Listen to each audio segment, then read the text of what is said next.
नमस्कार साथियों, स्वागत करते हैं आप सभी का इस वेदा एकेडमी में। तो आज हम लेकर के आए हैं भारतीय दर्शन। दर्शन से साथियों क्वेश्चन जो है कि एग्जाम में लगातार पूछे जा रहे हैं।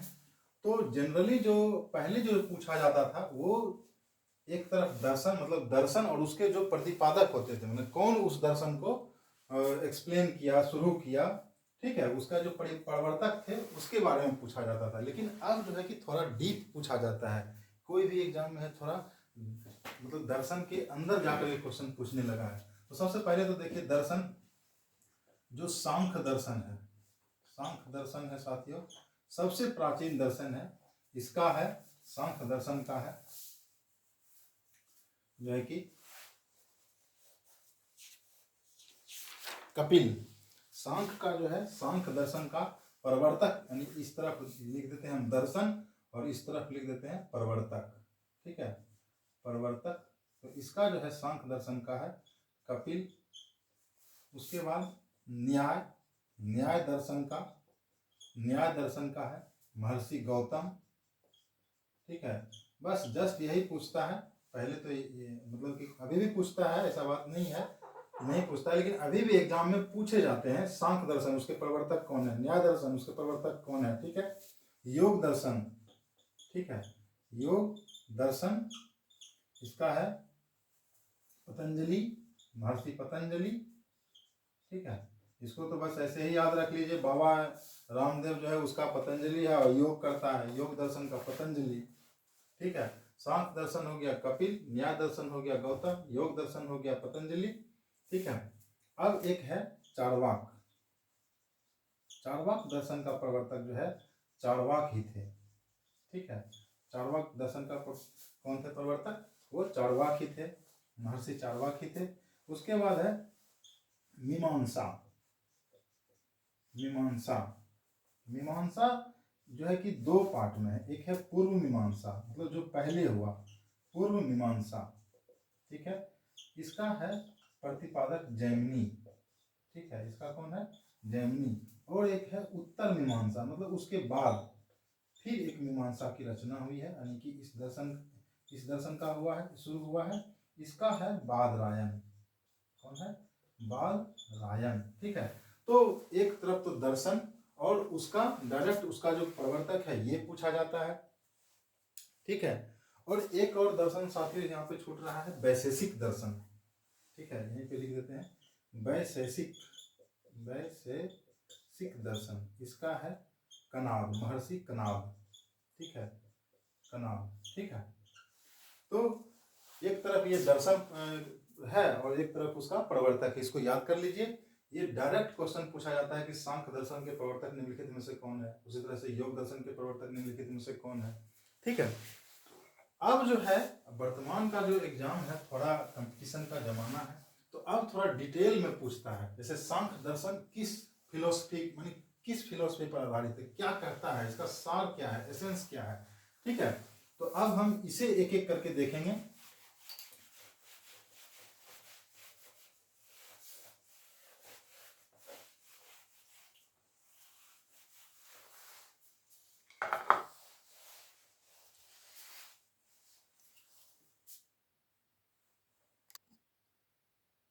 देखिए पहला दर्शन जो है हमारा सांख्य दर्शन है, ठीक है। सांख्य दर्शन जो है अभी मैंने बताया साथियों, सांख्य दर्शन सबसे प्राचीन दर्शन है, ठीक है। पूछ लिया जाता है, यह भी क्वेश्चन पूछा जाता है, सबसे प्राचीन दर्शन कौन है। तो सबसे प्राचीन जो फिलोसफी है वो कौन है, सांख्य दर्शन है। इसका मानना है कि जगत की सृष्टि के लिए दैवीय अस्तित्व को स्वीकार करना आवश्यक नहीं है। मतलब यह जो दर्शन है यह मानता है कि इस जगत का जो उत्पत्ति हुआ है वह किसी भगवान ने नहीं किया है, ठीक है। यानी कि ईश्वर का यानी दैवीय अस्तित्व को स्वीकारना आवश्यक नहीं है, स्वीकारना स्वीकारना आवश्यक आवश्यक नहीं है, ठीक है, आवश्यक नहीं है, ठीक है। जगत की उत्पत्ति जो है प्रकृति से हुई है, ठीक है। जगत की उत्पत्ति प्रकृति से हुई है,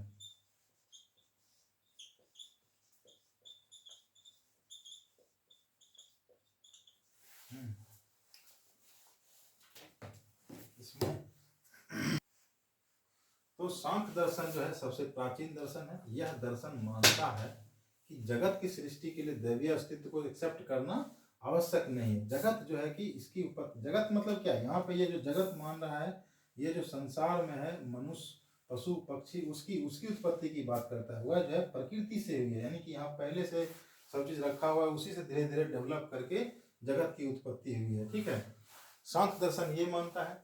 अब अगला चलते हैं,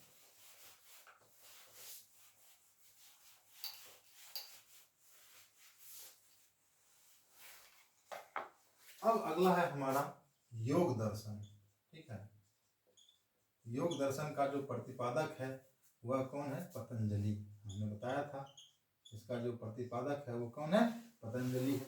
देखिए इसका मानना है साथियों, इसका मानना है कि ज्ञानेंद्रियां और कर्मेंद्रियां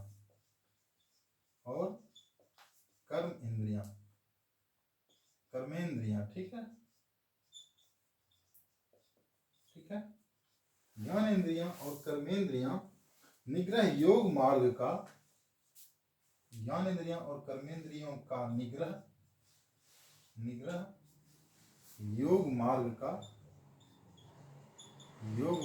का मूल आधार है। मतलब समझिए, इसका मानना है, इस दर्शन का मानना है कि मोक्ष प्राप्ति के लिए योग करना आवश्यक है। यानी योग करने से क्या होता है, जो ज्ञान इंद्रियां हैं और कर्म इंद्रियां हैं, इन दोनों का जो है कि निग्रह हो जाता है, मतलब इन दोनों का बैलेंस हो जाता है। देखिए इसको थोड़ा एक्सप्लेन करते हैं। ज्ञान इंद्रियां से मतलब है जिससे हम ज्ञान अर्जित कर सकते हैं, मतलब अर्जित करते हैं। हमारा शरीर जो है कि ज्ञान जिससे अर्जित करता है, वो हमारे शरीर का वो इंद्रियां जिससे हम ज्ञान अर्जित करते हैं। जैसे आँख से हम लोग देखते हैं, जैसे नाक से हम लोग सूंघते हैं, सूंघने का ज्ञान होता है, इससे देखने का ज्ञान होता है। ठीक है, जैसे कर्ण हो गया, कान, मतलब उससे जो है कि सुनने का ज्ञान होता है। ठीक है, उसी तरह जो है कि जीव, इससे स्वाद का ज्ञान होता है। तो ये जो है, यह इसको कहा गया है ज्ञान इंद्रियां। ठीक है, और कर्म इंद्रियां जो कि हमारे मतलब इच्छा के अनुसार कार्य करता है, उसे कहा गया है कर्म इंद्रियां। ठीक है, कर्मेंद्रियां। ठीक है, कर्मेंद्रियां में जैसे आ गया आपका मुंह से बोलना। ठीक है, मुंह से बोलना हो गया। ठीक है, मुंह से बोलना हो गया। उसी तरह हाथ से कोई काम करना हो गया, पैर से जैसे हो गया चलना। ठीक है, तो यह जो है कि हमारे इच्छा के अनुसार ये काम करता है। ठीक है, इसको कहा गया है कर्मेंद्रियां। ठीक है, तो ये जो दर्शन कहता है, ये दर्शन का मूल तत्व है कि ज्ञान इंद्रियां और कर्म इंद्रियां का निग्रह का मतलब हुआ दोनों का बैलेंस, दोनों का जो है कि संयम, एक तरह से कहिए इसको मैंने इन दोनों को दबाना नहीं है, इन दोनों का संतुलन, यानी संतुलन करके लोग जो है मतलब मोक्ष प्राप्त कर सकते हैं। और वो संतुलन कैसे होगा, यह यानी कि ये दोनों जो है कि बैलेंस कैसे होगा, इन दोनों का बैलेंस, यानी ज्ञान इंद्रियों का बैलेंस और कर्म इंद्रियों का बैलेंस कैसे होगा, तो इनका मानना है, इस दर्शन का मानना है कि वह योग से होगा।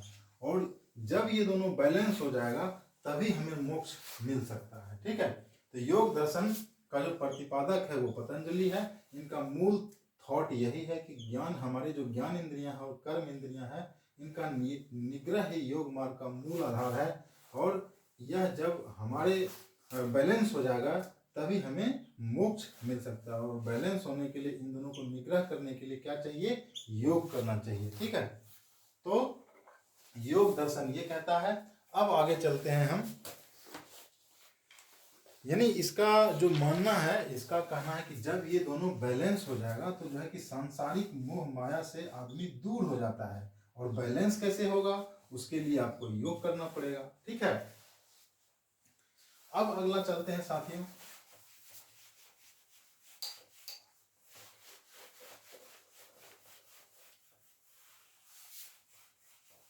हमने सांख्य दर्शन देख लिया, हमने योग दर्शन देख लिया। अब अगला चलते हैं साथियों न्याय दर्शन। ठीक है, अब अगला है हमारा न्याय दर्शन।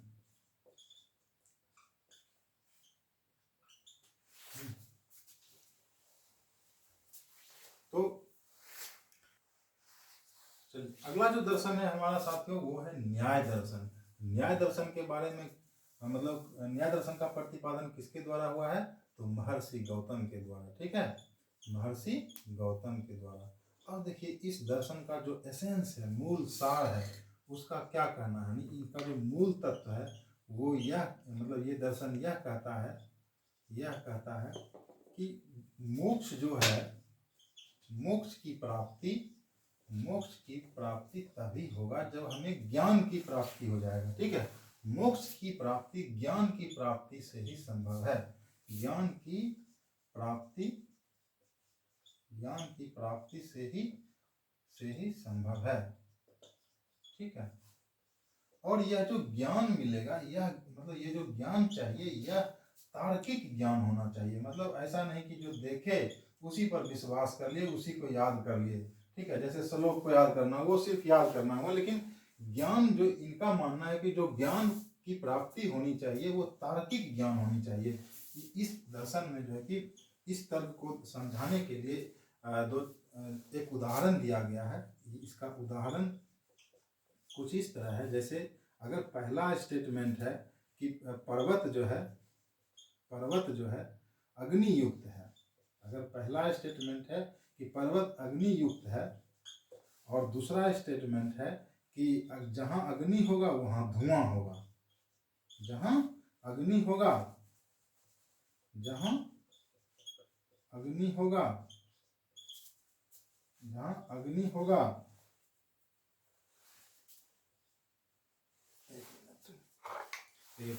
इसका जो स्टेटमेंट पहला जो लिया गया है, इसका स्टेटमेंट पर्वत अग्नि युक्त है। दूसरा जो मैंने यह जो कहा गया है वो इस आधार पर कहा गया है क्योंकि वहाँ धुआं है। ठीक है, मैंने इसमें जो उदाहरण दिया गया है कह रहा है कि पर्वत जो है कि अग्नि युक्त है क्योंकि वहाँ धुआं है। ठीक है, तो इस आधार पर ये कहा जा सकता है कि जहाँ जहाँ धुआं है वहाँ अग्नि है, जैसे कि रसोई घर जो हमारा किचन है। ठीक है, इसका मतलब ये हुआ कि जहाँ जहाँ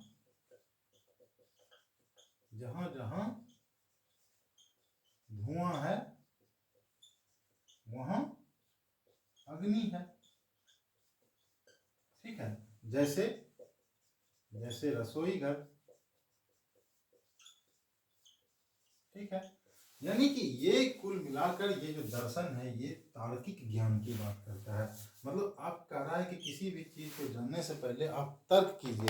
ठीक है, इस दर्शन के बाद ही साथियों हमारा देश में जो है कि ऋषि मुनि या तर्क की ओर जो है, तर्क की ओर बहस और सोचने के लिए जो दार्शनिक थे वो उस दिशा में कदम रखे। ठीक है, तो हम लोगों ने सांख्य दर्शन, योग दर्शन, न्याय दर्शन को कंप्लीट कर लिया है। अब देखते हैं अगला चार्वाक दर्शन। अगला है हमारा चार्वाक दर्शन।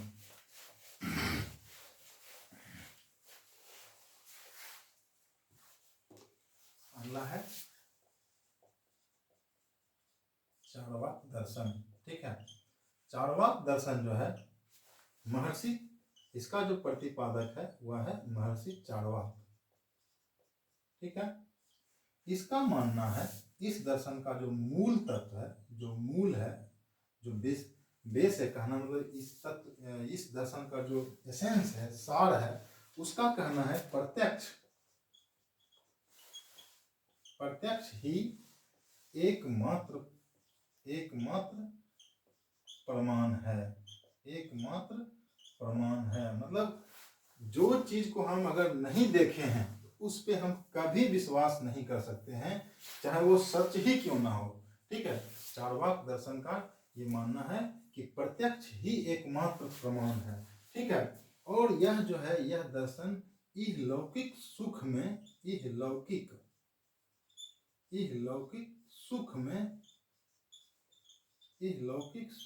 विश्वास करता है।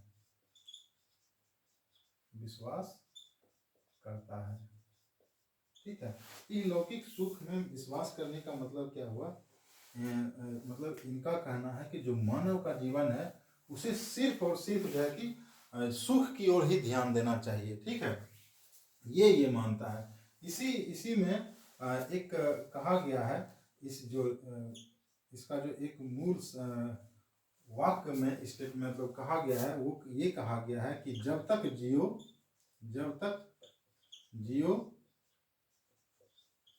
जियो सुख से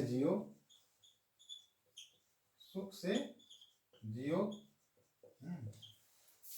कर्ज लेकर या ऋण लेकर, कर्ज लेकर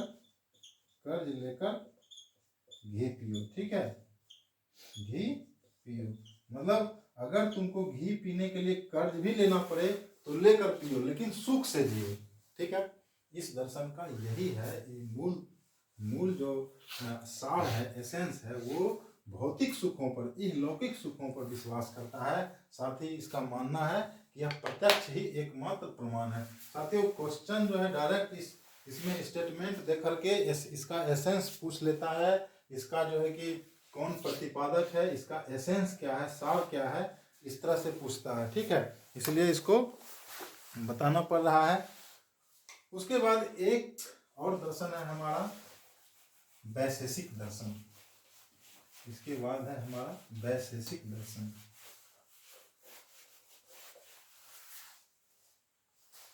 इसके बाद है वैशेषिक दर्शन। ठीक है, वैशेषिक दर्शन को शुरू किया है महर्षि कणाद ने। इसको शुरू किया है महर्षि कणाद ने। ठीक है, इसका मानना है, इस दर्शन का मानना है कि जो भौतिक तत्व है, मतलब यह जो है भौतिक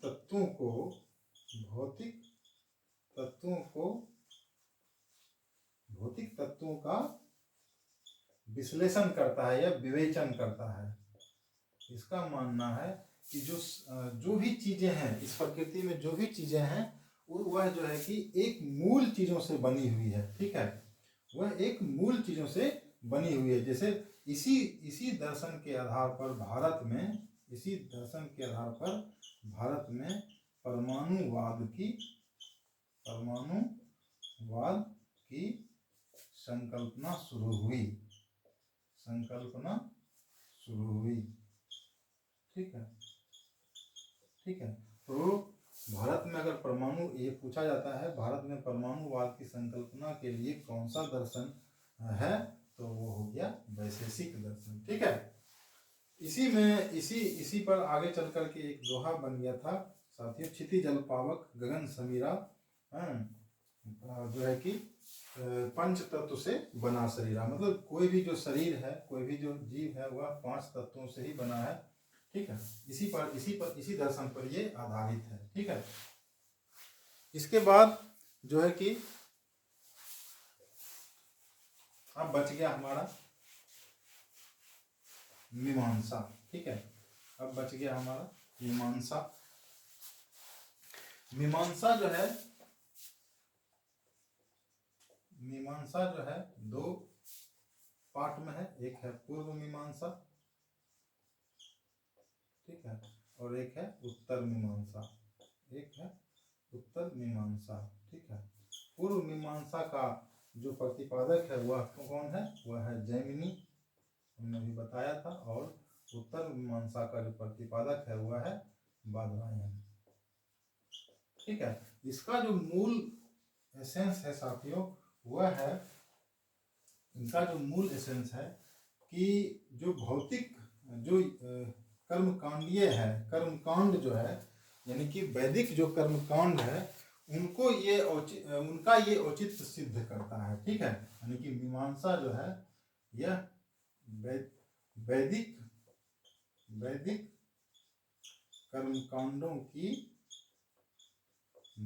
कर्मकांडों का औचित्य सिद्ध करता है। ठीक है, सिद्ध करता है।